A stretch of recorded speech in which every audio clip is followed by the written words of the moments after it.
through me. He has to work in me. And it takes me a while to get there. I'm stubborn. I know most of you don't believe that, but I am. So Paul says this in point number 1, how you begin is how you grow. How you begin is how you grow. Paul says this, as you have put your trust in Christ Jesus the Lord. So I want you to ask yourself the question, when I first came to this knowledge of Jesus, when I first asked Jesus into my life, how did you receive Christ? Did you receive him by effort? Is it something you did? So you walked down the aisle or you were in your car or whatever and you gave your life to Christ? Was it something you did and you said, you know what, now I'm ready? No, it's not on your effort. It wasn't by your performance. Jesus didn't look down and say, whoo, what a good performer you are. I want you in my kingdom.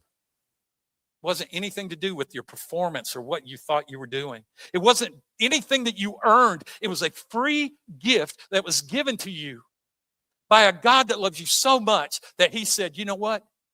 I'm going to give you the most precious thing to me. I'm going to allow my son to be brutally murdered and shamed and ridiculed for you. So you don't have to be. We received grace from God, amazing grace. We received it through faith in his word. And we surrendered our lives to him. Yet many believers, we start with that grace and surrender and faith, but then we try to grow on our own effort. I'm going to read the Bible in the whole year. In fact, I'm going to read it twice in the year. So I'm going to read twice as much because I just want to be filled all the time. And you start out strong until you get to Deuteronomy or Leviticus. And you just go like, you start scratching your head going like, he said, she said, what? You know? I know I'm saved by grace, but now I need to get serious. We say that.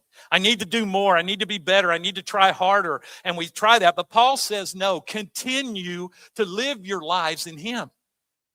The same way that you began is the same way that you grow. Grace brought you in. Faith brought you in. And grace and faith will carry you forward. God, I don't know why this is happening to me, but I know it's in your hand. And that's tough to say because we can't control everything. Number 2, roots are hidden. They're in the ground. Roots are hidden, but the roots determine everything. Paul uses the word rooted.